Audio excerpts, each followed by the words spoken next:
Welcome everyone to the Health, Happiness and Planet podcast, where we explore different ways to boost your well-being, live a more fulfilling life and protect our planet.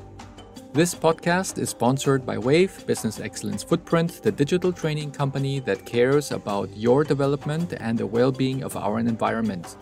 You can find the courses for employees and managers under our website www.wave-bef.com.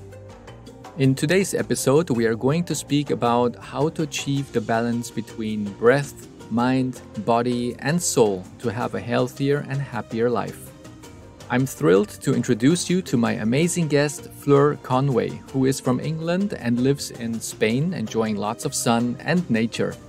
All her life has been about having a deep connection to nature, understanding the natural laws, and finding balance within herself and all aspects of her life. Over the years, she has gained much knowledge and experience in many areas of health and well-being for animals and for people by focusing on the emotional, physical, and spiritual aspects. She is a Buteyko method breathing instructor, an oxygen advanced instructor, low-pressure fitness trainer, emotional life coach, Bach flower therapist, and Fleur collaborated and co-authored with other professionals to create a book called Well-Being for Children, a handbook for parents to support the emotional well-being of their children. Further, she collaborated with a yoga teacher and created short stories for children where she talks about yoga, asanas, and breathing. In her work, she has a strong focus to help children with dysfunctional breathing and women who are going through the menopause transition. Overall, Fleur's aim is to help us find our balance in all aspects of our life by focusing on breath, body, mind, and soul using easy and accessible tools. I am thrilled to introduce you to this amazing guest, Fleur.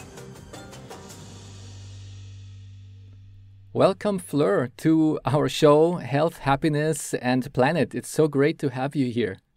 Thank you so much. Thank you for inviting me. I'm really excited to see where this conversation is going to lead us. Yeah, it's so amazing when I saw your background because I was researching in the last 15 years, what are the things that can energize people? What are the things that make people happy? What are the things we need to do to have a longer life and a happier life? Because not necessarily having a long life is a good life because many people can live long but could be very ill and suffering and have ailments. So that's also for me the goal. When I do get old, then I would really love to have quality type of living. And that's why we came across your profile where we were looking at the breath work. And that's something that's so amazing. And I'm very curious to find out what is your story and your journey. How did you get to where you are today?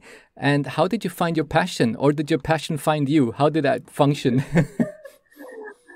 Oh my God. So have you got a week or so to be able to listen to how have I arrived to where I am now?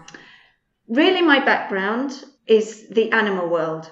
Okay, so I started off as a veterinary nurse with my own veterinary clinic together with my ex-husband, who is a vet. So all my life really has been about animals and about nature. Wow.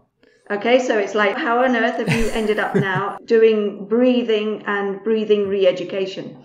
Okay, so all my life has been about animals, and they are actually my true teachers in life, animals and nature. But while I was working as a veterinary nurse and in my own veterinary clinic, although we were doing conventional, normal veterinary medicine, I also noticed that animals had a lot of behavior issues and emotional issues.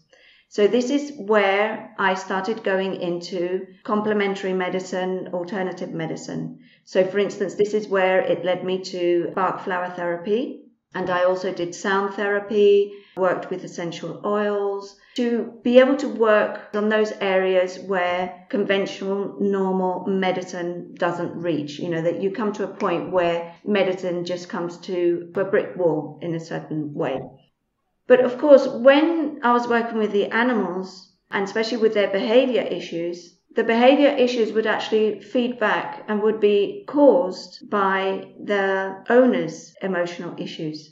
So then, to be able to work with the animal, I'd also have to work with the human, with the two-legged animal. So I started going deeper and deeper into the human psychology. We are, the way that we think, our emotional management.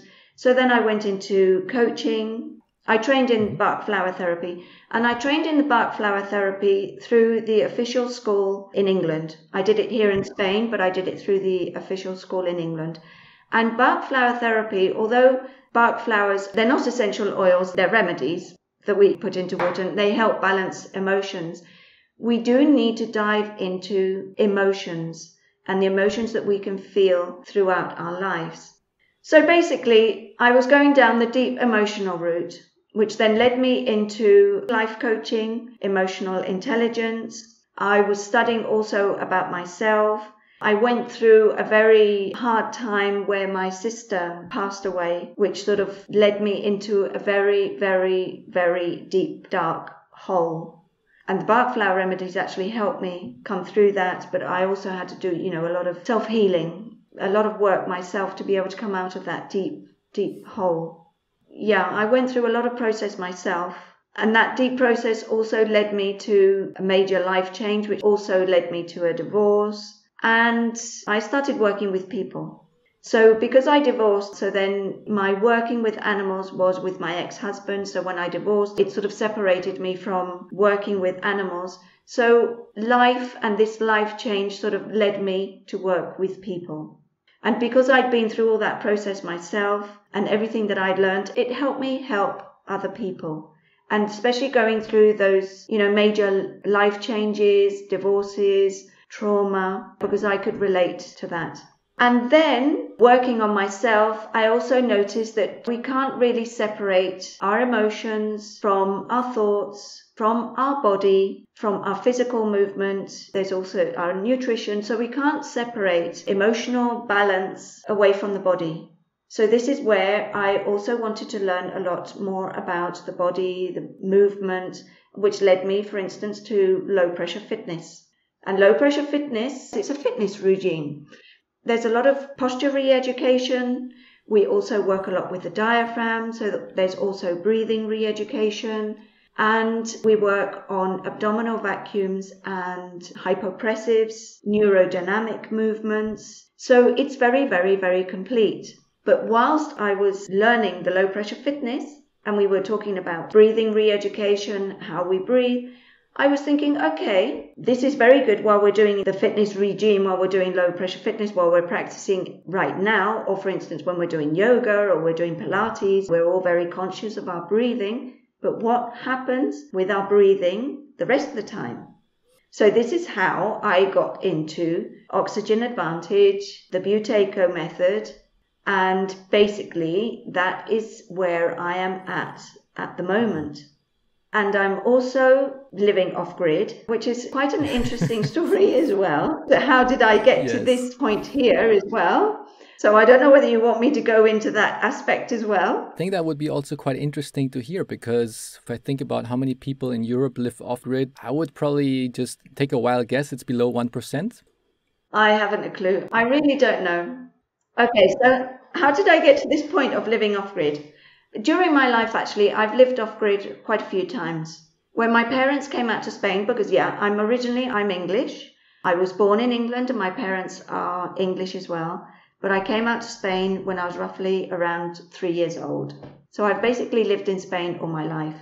I went back to England when I was about 10, 11. I went to boarding school, but then I came back to Spain.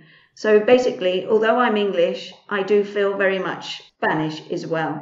And when I speak Spanish, everybody thinks that I'm Spanish as well. So when my parents moved out, we actually moved out from England and we moved into a finca, in the Spanish countryside.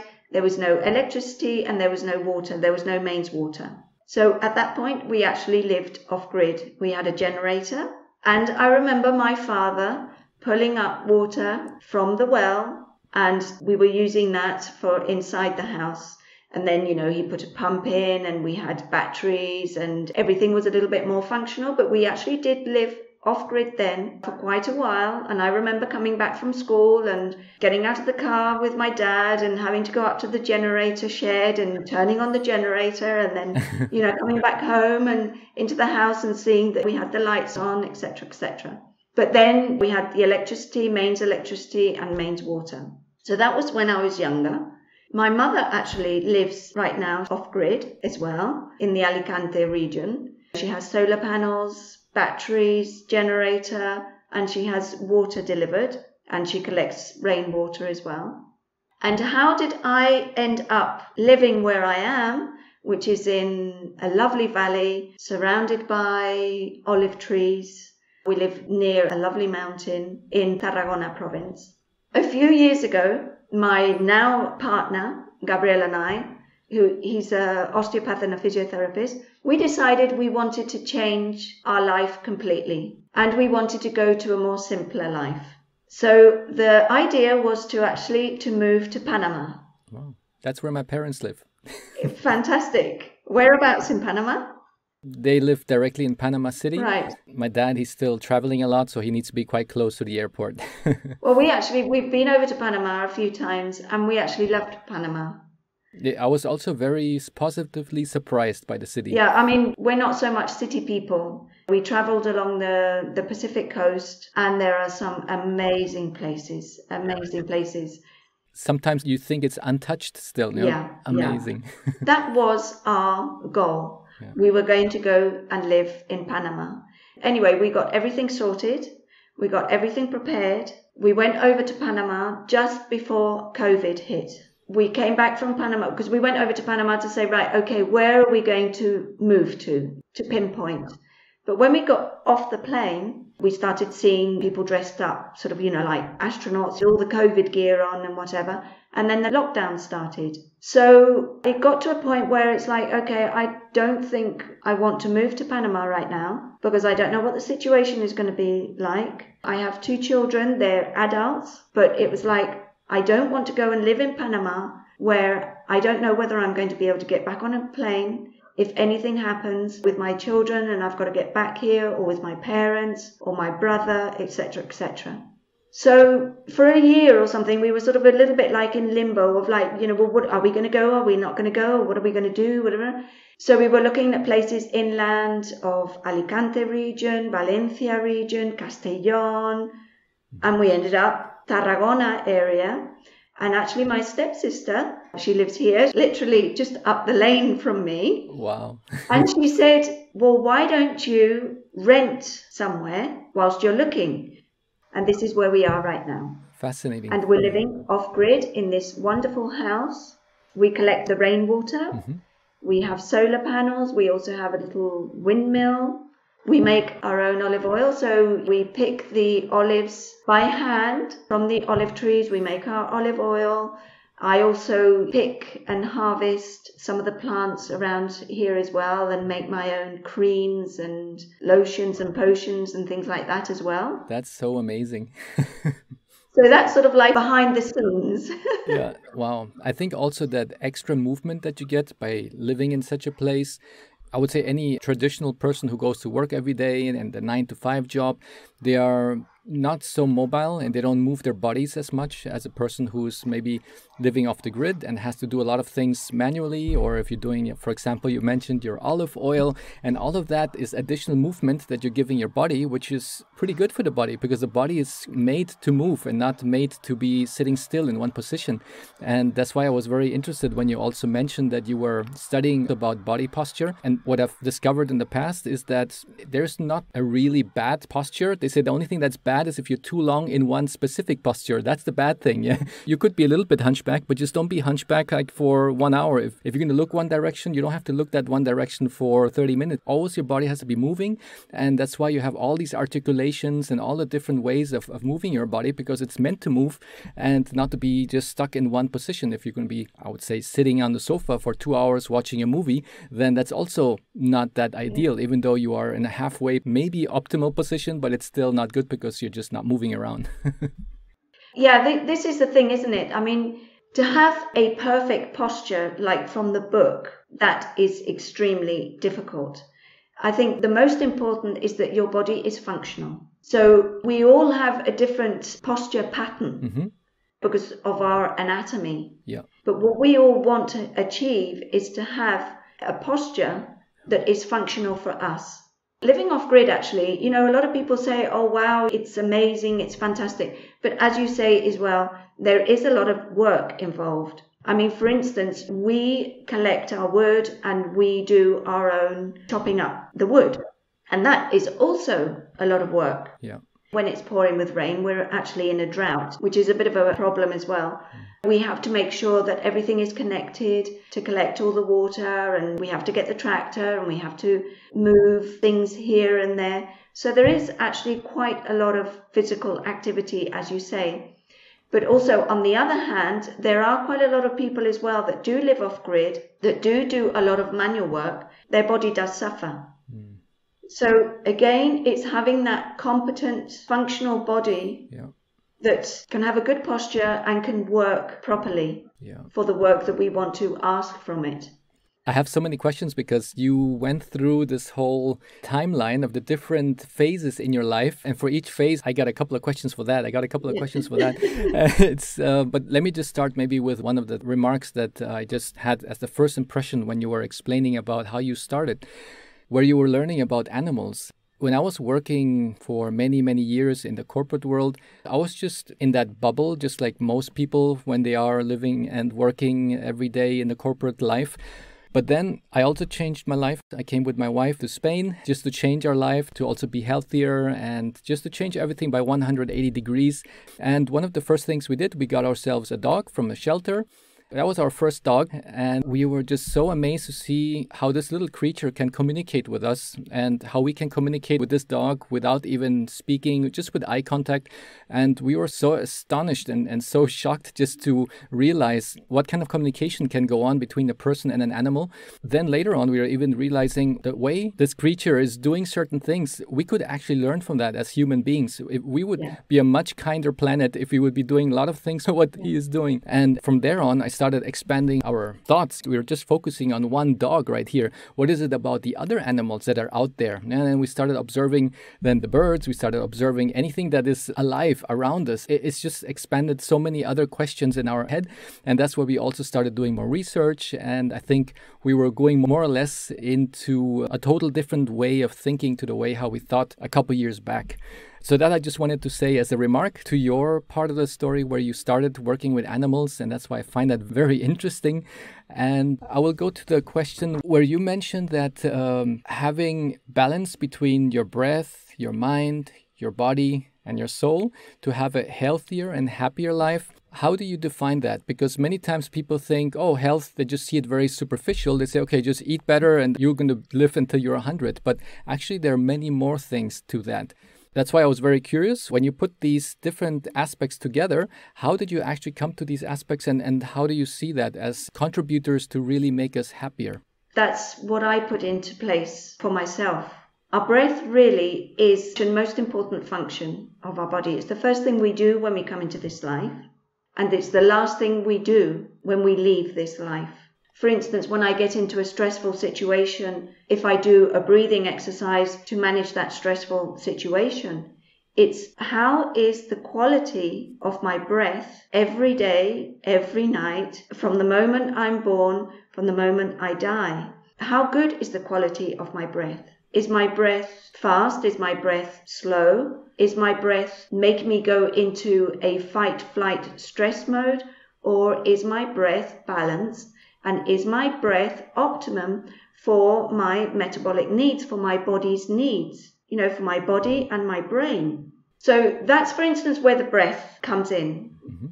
Our mind, our thoughts feed into our emotions. And we are thinking beings. I mean, I don't know about animals because we can't communicate with animals. We can't say, okay, can you tell me whether you are thinking? They definitely feel and they are emotional beings as well. But to what extent they think about life, I don't think they do, because they have a much simpler way. And when I say simple, I don't mean that in a bad sense. I mean it in a positive sense. Their way of interacting with life is so much more simpler and is so much more natural.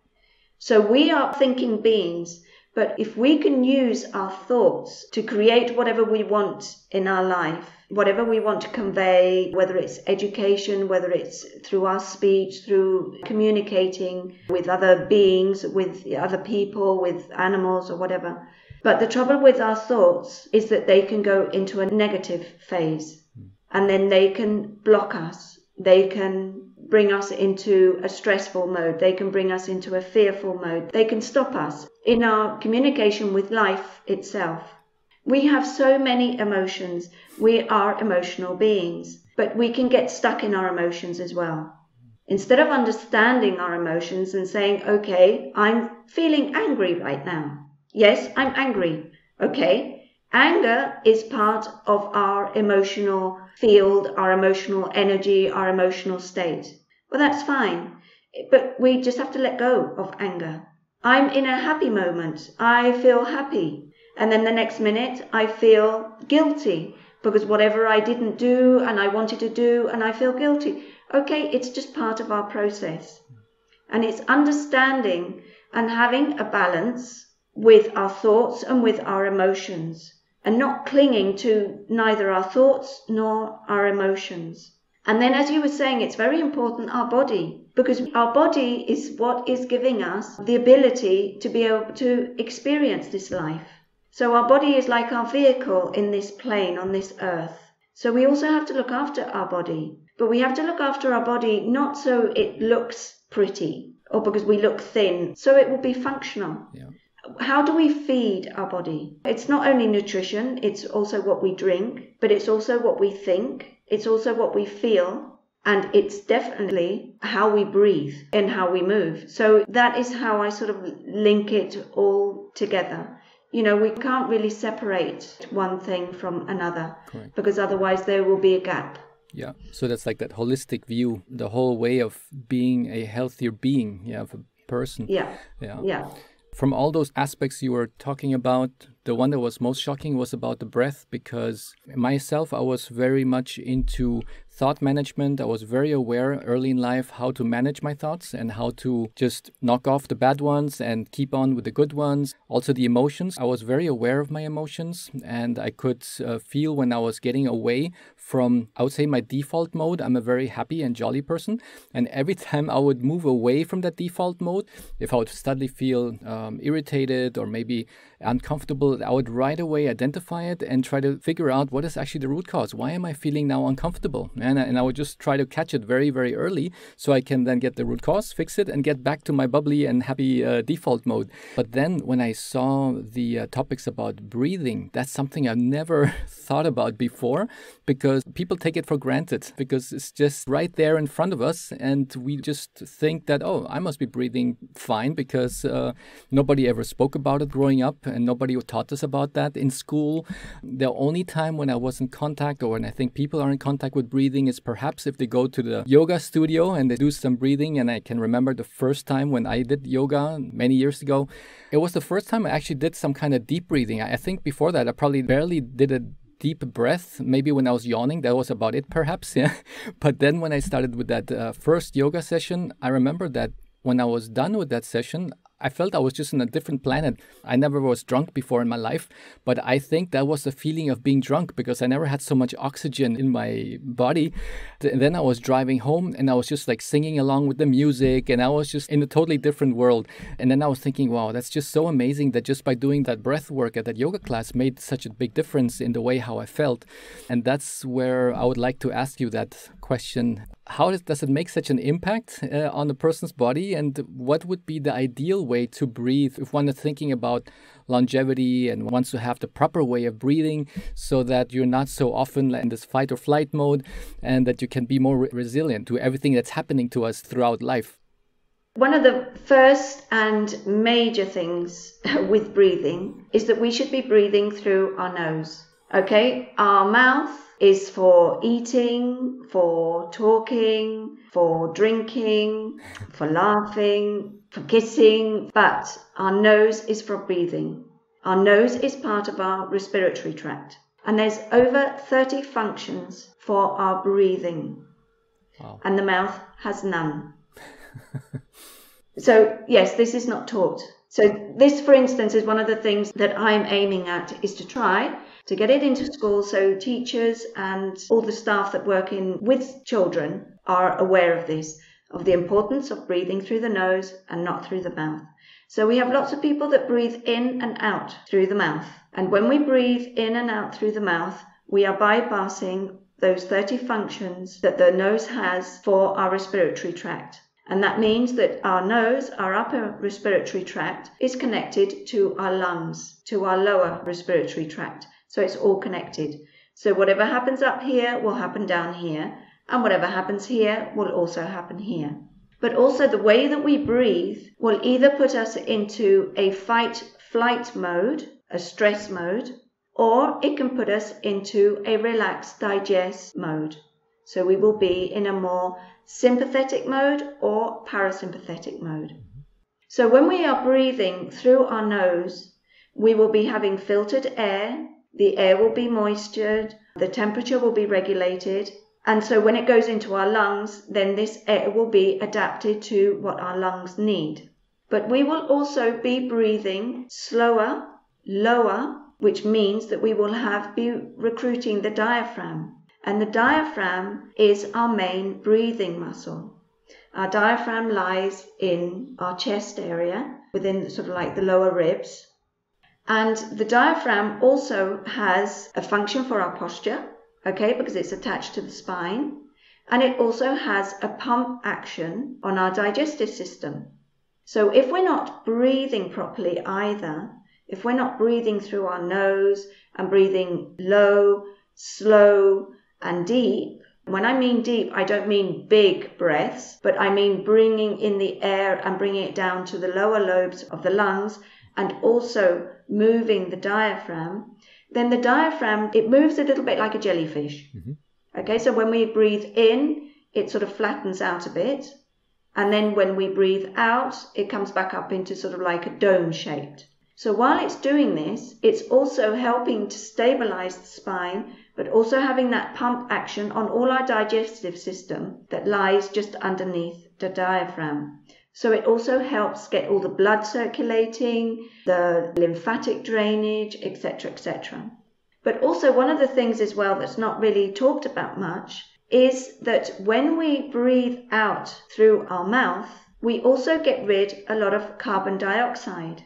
And there's a lot of talk about carbon dioxide being this really nasty gas and, with the climate change. But actually carbon dioxide, when it comes to our breathing, it can be even more important than oxygen because it depends on the levels of carbon dioxide in our lungs and in our bloodstream that will help deliver oxygen to our tissues, to our brain, to our muscles. So I'm not going to go in too deep because otherwise we will need another 3 hours here. But if we are breathing through our mouth, then we get rid of too much carbon dioxide, which actually provokes that we have less oxygen delivery.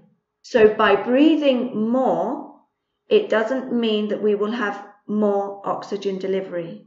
We actually have to breathe less, but we have to have an optimal breathing pattern 24/7.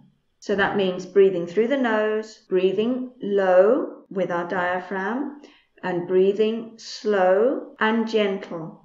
So what would be the optimal breathing pattern? A light breath where we don't hear our breathing. When, for instance, the air is coming in and out through our nostrils and we can hardly feel it. So we don't really want to have a lot of resistance. Yeah. Where the breath is low, so the air that comes in through our nose will go down to the lower lobes of our lungs, so that's where the gas exchange takes place. And we want our breathing to be slow. So, for instance, if we are in a stress mode, how would we breathe? How would you breathe if you were stressed? If I think back before I had to give a presentation in the office, probably my breath, it used to speed up a bit. Yeah, so I used to... And now I just realized I was breathing with my mouth at that moment. Yeah. Okay. So if I imitate right now what you were doing, you just went like this. Yeah. So where is the breath going? in the upper chest. Yeah. And I'm breathing through my mouth.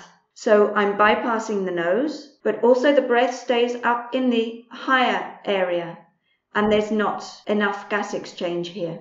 So this is why it's so important to breathe through our nose and to bring the air gently down. So it's actually fine to see the belly expand a bit, because many people nowadays, they think, oh, I don't want to be showing my belly when I'm walking in the street. People are always very conscious how they look, and they try to go to the gym to reduce the belly and then say, oh, what about breathing? Is it okay to expand the belly when we are breathing in?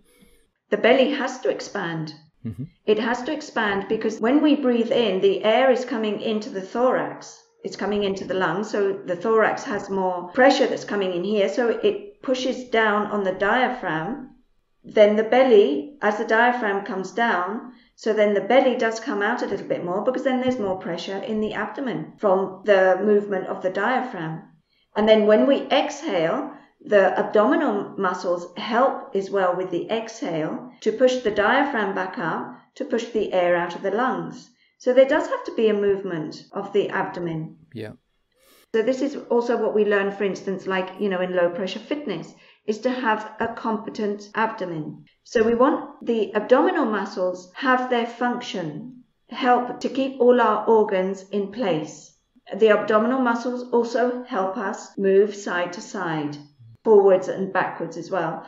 But the abdominal muscles help as well with the breathing to bring back the rib cage back into its resting position, and also to help push out the diaphragm back up so the air can come out. So we can't be complete all the time restraining our belly in, because otherwise we are restricting our breathing. And this is what happens with people when they're holding in their belly because they want to look nice and thin, which actually isn't very natural. Again, let's look at animals. Yeah. When they breathe, their belly moves in and out and in and out. And that is actually how we should be breathing. Again, if we look at a cat breathing, we would see that the cat has the mouth closed. If we saw a cat breathing through their mouth, we would think, oh my gosh, what's wrong with that cat? When we see a dog breathing through the mouth, it's because they are hot. So it's a way that they regulate their temperature. But if a dog is panting at night when they're not hot, we would think there's something wrong with this dog because he's breathing through its mouth. Well, it's the same with people. We shouldn't be breathing through our mouth. The thing with breathing, I don't really do breath work. What I do, it's training. It's breathing re-education. Yeah. So I help people have a good breathing pattern during the day and during the night as well, because it affects our sleep patterns, it affects our stress levels, our digestive system, our pain threshold, it affects whether we are resilient, it will affect our sports performance, academic performance. For instance, in the corporate world where you've come from as well, the way somebody breathes is going to also affect if we have to give a presentation, if we have to speak in public. So our breathing actually affects absolutely everything.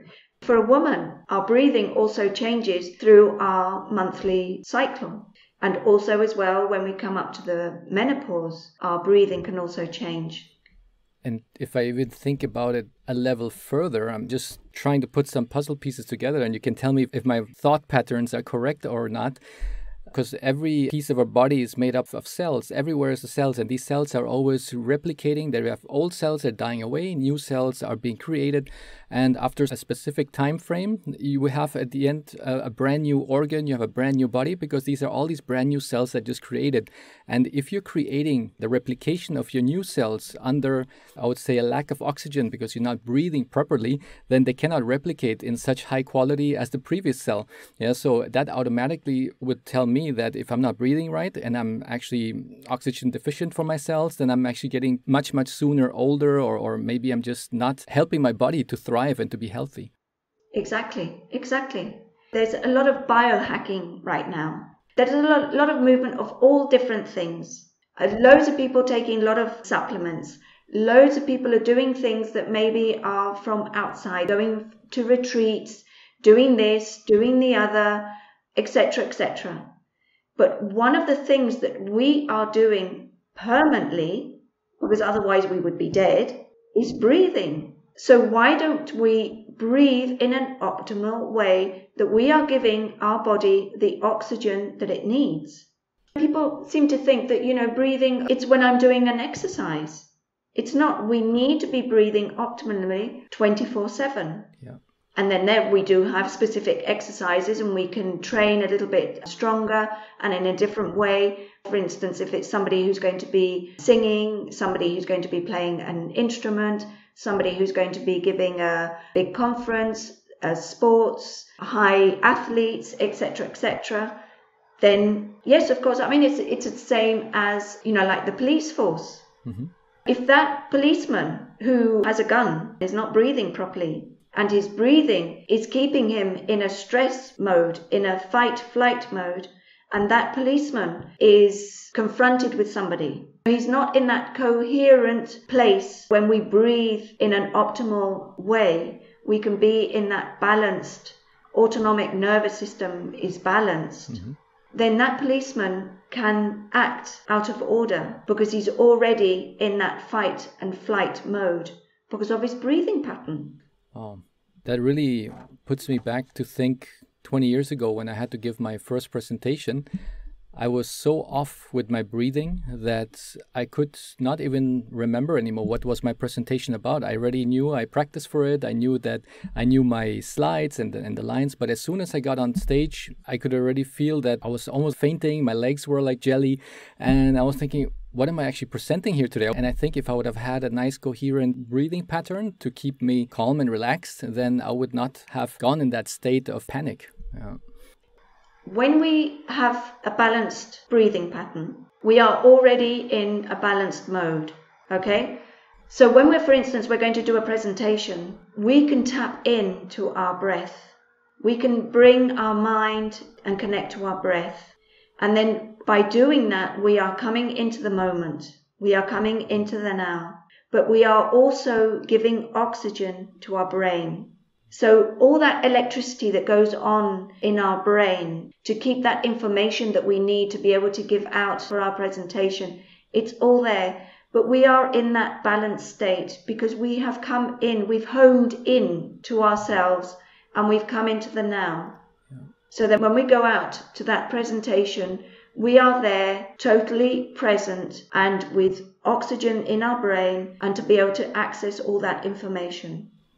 You see, it's coming into those balanced states, but we have to start off by having a balanced breathing pattern. Because if during the night we're breathing in a bad way, or during the day we're breathing in a bad way, and then we want to give a presentation, and we want to access that coming in, that homing in, we won't be able to access it. Or we will access it, but it will only be for a few seconds. Because our natural breathing pattern is going to take over and we will automatically go into that fight-flight mode again.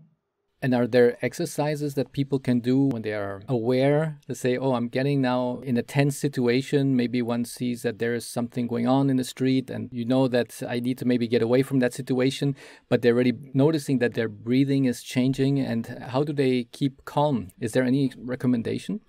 Yeah, well, this is one of the things. For instance, if somebody doesn't have an optimal breathing pattern from baseline, so for instance, when there's a situation, I don't know, they've seen an accident and they get a bit into a panic mode, their breath is automatically going to come high up, like we saw before. Yeah. So they're going to start breathing through their mouth and with their upper chest, but their brain is going to go into overdrive.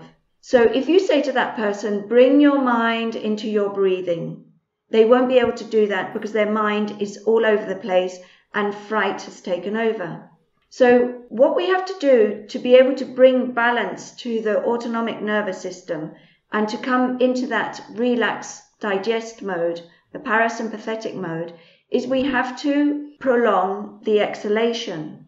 But for somebody who's in that fight-flight mode, that's really strong and they're completely out of balance and they've lost control, you can't tell them, have a long exhale. They can't do it. It's impossible for them. So we have what we call is an emergency exercise. So basically what it is that we inhale, a natural, normal inhale that person would be doing through the nose out through the nose, and then without taking a breath in, we pinch the nose closed and we count for 3 seconds. And then we let go, and then we carry on breathing in and out through the nose for like half a minute, and then we will repeat once again. So it would be inhale, exhale, hold, 3, 2, 1, let go, breathe naturally in and out through the nose for half a minute to a minute, and then once again, inhale, exhale, hold, 1, 2, 3, let go, inhale. So when we're holding after the exhale, it's like a prolonged exhale. So this is allowing the CO2 to rise in the body, which also has a relax effect and also helps for that oxygen to be delivered to the tissues and also to the brain. And it will also help bring balance to the autonomic nervous system. If that person is really sort of in that fight-flight mode and they can't bring their attention to their breath, by doing those small retentions that we can do like 3 seconds and then we can move up to 5 seconds, it's like doing a prolonged exhalation. And that will help bring balance to the autonomic nervous system and bring them back into that parasympathetic mode. Okay, thanks for that tip. That's really very interesting. How do you deal with, for example, in the springtime, there are a lot of people who have allergies. How can they improve the way of breathing? Many of those people, they will actually start breathing through their mouth because they say, hey, it's all clogged up here in the top. There's no other way to get the air in. What is your recommendations on that? This is the thing as well, is what started the allergies. Okay, so there can be a lot of components of why the allergies started. And sometimes allergies can also come because they're not breathing through their nose. So if they have a breathing pattern where they breathe through their mouth, they are also bypassing the filtering action that the nose has. And the less we use the nose, the worse it functions, the worse it becomes. The more we breathe through the nose, the better it works. So with people that have rhinitis, have allergies, etc., we do have an exercise to decongest the nose. Mm-hmm. But we also have to know whether that person has any health issues, what is their background. Whenever we're doing a breathing re-education, we want to know a little bit about the background of that person. Yeah. But we do have specific exercises to help the person decongest the nose. But also we can use nasal dilators, and we can also use nasal strips, which, for instance, if you just sort of like pull the side of your nose apart, you will see that your nostrils become wider, so you will be able to breathe more through your nose. And the more we breathe through our nose, the better our nose works. Fantastic. I did have that issue before. I think when I turned 18, 19, I had a lot of allergies. And it went through all the way till I was in my 30s. And when I started doing that change in my lifestyle, and we tried out with a plant-based diet, with vegan diet. And as soon as I left away all of the dairy and meat products, suddenly I'm like, wow, my allergies are getting less and less.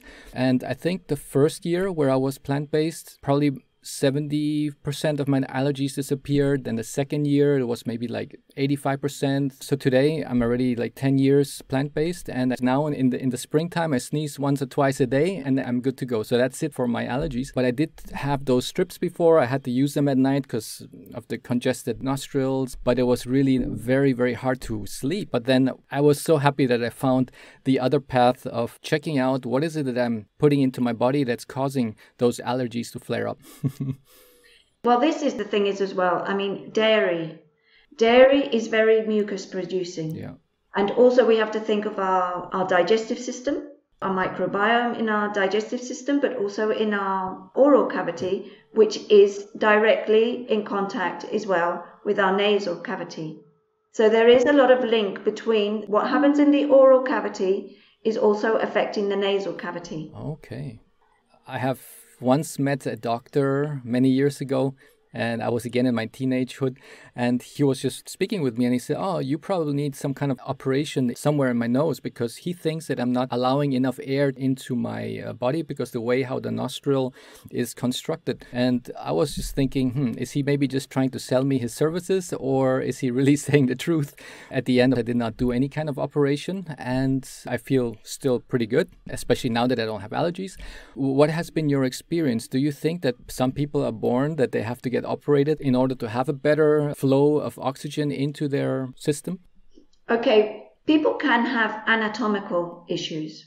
They can have a deviated septum, so they can be born with a crooked nose, or they might be a rugby player or a boxer or have a car accident or something, and something might happen to their nose structure which can affect the nasal cavity. Okay, so there can be anatomical issue there. Many times when there's an anatomical issue, it's not necessary to always operate, because it depends on whether we can get that the airflow that goes through is sufficient for that person to be able to breathe okay. One of the things that's very important as well is like with children. Okay, we have our adenoids and we have our tonsils. They are part of our lymphatic system, so they are part of our defense system. So, for instance, when we're children, we access a lot of viruses and everything. They swell up because our body is fighting against whatever they've come across. But sometimes, if we're not aware that that child is breathing through their mouth because they've created the habit of breathing through their mouth, then that can affect how their jaws lie. And how their jaw lie, and also how the tongue lies. Where is your tongue right now?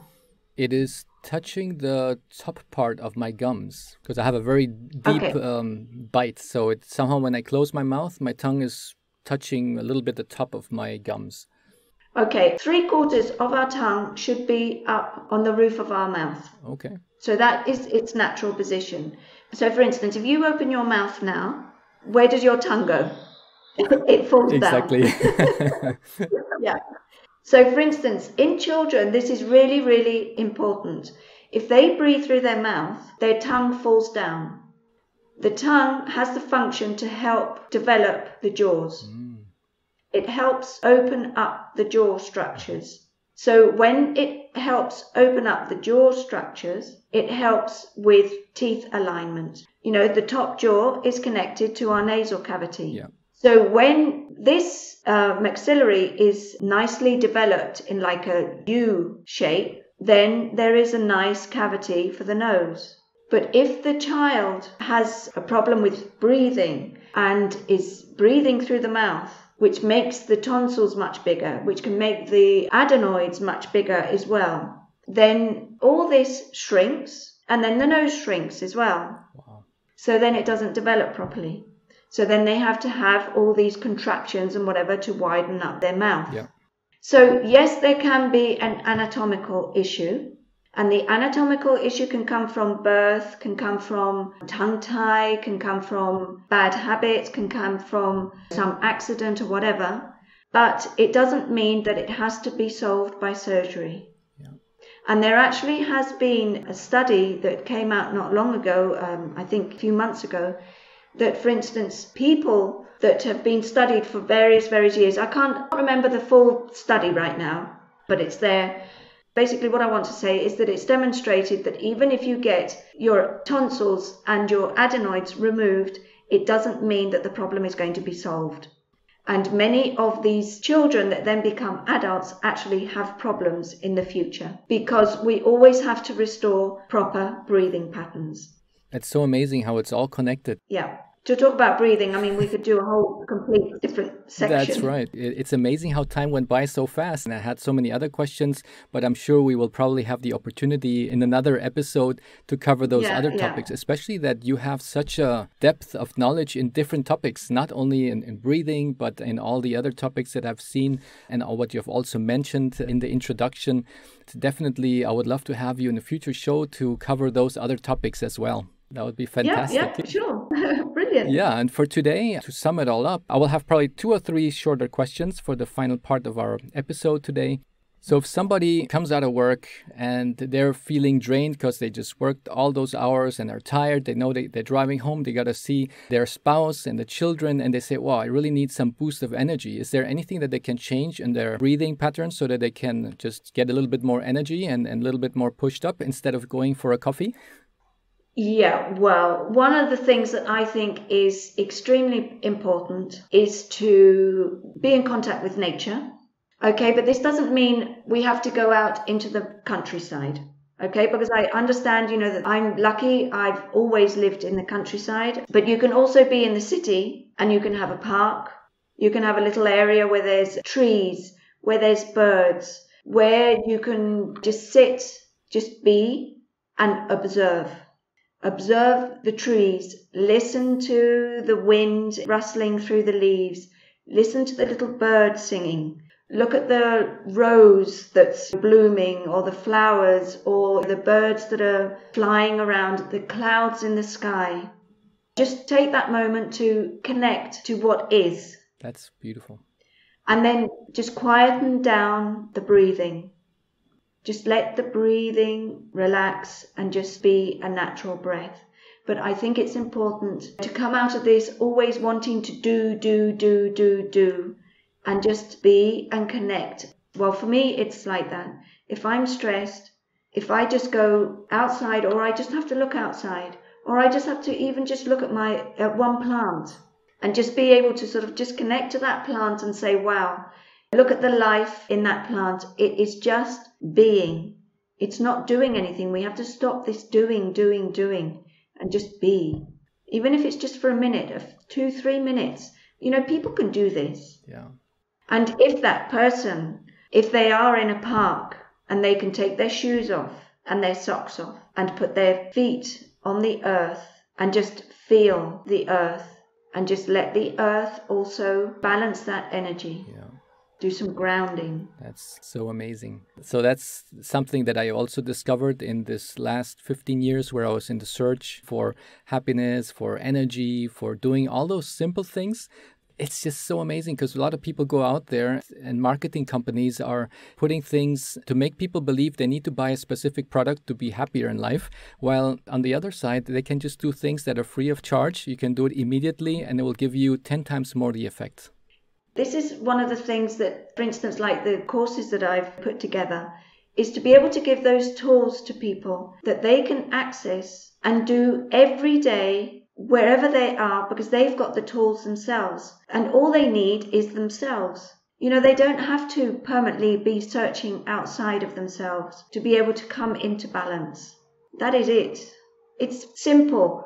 This is where, for me, animals, insects, plants, nature is my major teacher in life.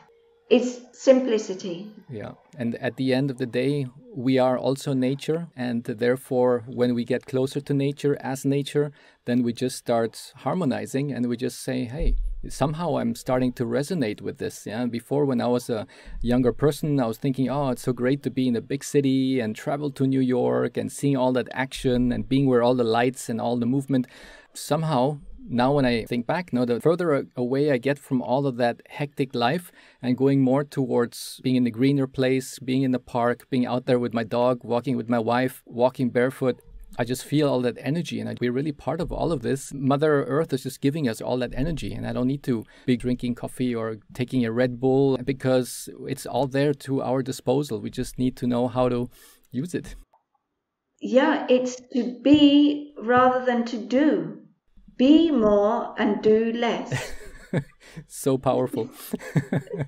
And there goes very good to our next question. What kind of services do you provide for your clients and where can they find you? Well, at the moment, I'm very, very much focused on the breathing re-education. So I work with Oxygen Advantage and with the Buteyko method. So the Oxygen Advantage is more for performance and for sports. So it's also to regain functional breathing patterns, but it's also for high altitude training. So it's more orientated for the corporate world, for, the push driven areas, and also orientated as well to men. Yeah. although there's a lot of women there. But the men sometimes like the more push, there's more active. And the Buteyko method is more for people who have health issues. Okay. So there's specific exercises that we have to retrain the breathing patterns that are in disorder because there are health issues. So that is basically what I am focusing on now a lot, and especially with the Buteyko method. And we've just had a training with Patrick McEwen here in Spain.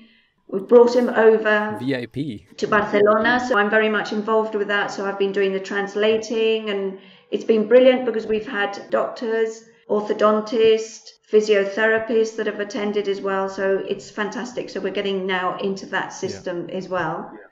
Also with the low pressure fitness, helping people with their posture, with working with the diaphragm, with hypopressives. I'm also very much focused on one with the breathing with children, because I think it's extremely important that children breathe optimally for their development, not only physically, but also cognitive, because a lot of these children have problems at school, are labeled difficult children, they have learning disabilities, etc., and actually it comes down to their breathing patterns. Wow.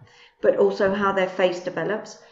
But also I'm very much focused on the menopause transition that I'm going through now, that every woman is going to go through at some stage of their lives. But it can affect us on different levels. On a physical level, our breathing patterns, our posture, fitness levels, our muscle, but also on an emotional and psychological. So I'm very much focused on that as well. So I've developed courses, and I also work one-to-one, and I also work in groups. Fantastic. And where can they find me? I think the easiest actually is through my Instagram, which is @core, which is CORE _prana, PRANA. Yeah. Excellent. I'll be putting that into the show notes. So in case the listeners cannot at the moment write it down and they're driving or doing any other tasks, then they can just click the link on the show notes. And that was really such a lovely conversation. Thank you. Well, I can say that my learning curve definitely went up in this past hour. It was such a joy to speak with you, Fleur, and I'm looking forward to having you again in another episode. Yes, I mean, I think there's so much that we could actually talk about, because I'd actually like to listen about your barefoot journey. I think that's really, really interesting. Yeah. So that's another point as well, the barefoot. We need to also talk about barefoot. That's something else that Perfect. So thanks for being there, Fleur, and I hope to see you soon again. Thank you very much. Thank you. Bye-bye. Bye-bye. This was a lovely and eye-opening conversation. I hope this episode with Fleur has made you curious about the way we breathe and how it influences our overall well-being, health, happiness, and longevity. I encourage you to pick at least one action point from today's episode and see how it positively impacts your energy. Tell me what you have tried and what outcome you have experienced, and tag me on Instagram. My account is called health_happiness_planet. For me, I will be more conscious on the way I'm breathing and not have it up all in my chest area, but have my breath go deeper into my lungs, where I can feel my belly extend when inhaling.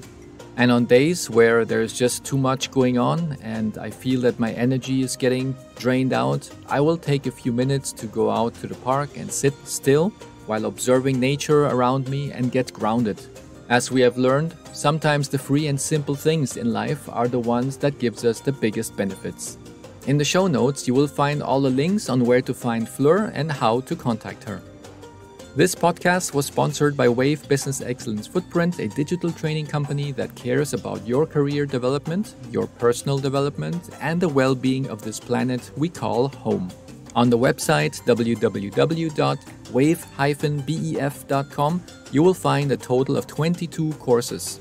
7 of those are designed for managers and 15 courses are designed for employees who strive to become the leaders of tomorrow. I value your feedback and I would love to hear from you. Please rate, subscribe, and share this episode with those who you think will profit from this information. Your support means the world to me, and it motivates me to keep producing content that adds value to your life. I'm looking forward to seeing you soon in the next episode. Big hugs, everyone.